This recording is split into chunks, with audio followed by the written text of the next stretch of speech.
Hope you had a great Labor Day weekend. As you can see, I'm wearing my cool FSU tie here after the big win last night. Hope you saw it. Go Noles.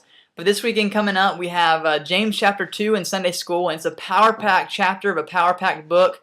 And I hope a couple of things that maybe you'll get a chance to talk about in your small groups this week is first where James deals with this issue of showing partiality, of treating someone better because of the way they look or talk and maybe neglecting somebody else. He says to do that is to fail to fulfill the second great commandment, which is to love your neighbor as yourself. And at The Rock, we talk a lot about love God and love people. And so to show partiality is to fail to do that. So I'd love if you get a chance to talk about that. It's an important part of what we're dealing with the student ministry. We want everyone to know when they come in the doors that they are loved. And partiality doesn't help with that at all. So definitely deal with that if you can. But also there's this issue in James chapter 2 of the relationship between faith and works. And what James writes in verse 24 is really it's really interesting because if you read it, it seems almost at odds with what Paul wrote in Romans chapter 3. So let me read you what Paul wrote in Romans 3 in verse 28. He says, "For we hold that one is justified by faith apart from works of the law." By faith alone. He says in Ephesians 2, you're saved by grace through faith. Right? Sounds good. But then you read our good friend James in verse 24. He says in chapter 2, "You see that a person is justified by works and not by faith alone." Now again, this at first you're like, whoa, they're totally saying the opposite things. But in reality, what James and Paul are talking about, they're talking about two sides of the same coin.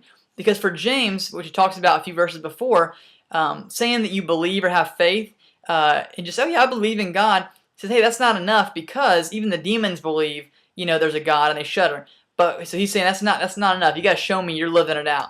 And Paul is really saying the same exact thing, right? He showed it over and over. He talks about the power of a transformed life. Faith in Christ, he's saying that's giving your whole life to Christ, and you see fruit come from that. That's why in Ephesians 2, he says that God has works prepared beforehand for us to do, good works.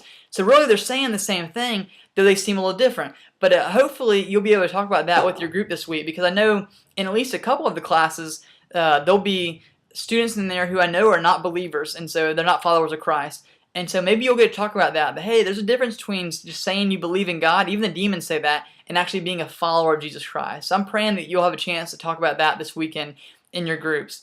Now, if your students have not been reading, remember there are discussion questions in the booklet that you can use, but you don't have to. I do hope that maybe you'll be able to encourage your students during the week to be reading James and filling out the booklet. That way you have some substance there when y'all come together to talk about what they've been reading. And for some of them, they don't read the Bible often at all, so it's going to take some encouragement, maybe some prodding from us to get them to read. You may even, if you know their parents, say, hey, encourage your student to read this, because when we talk on Sunday, I want to be able to talk about what God's shown them. So it's going to take some time, but hopefully over the next few weeks, we're going to see students begin to read this, begin to participate. And if they haven't been reading, it's okay. Remember, each week it starts over. They can read James 1 and catch up for the whole week, and then they'll be good. So anyways, encourage your students to read this, and that'll make your time together even more beneficial. But if you have any questions, let me know.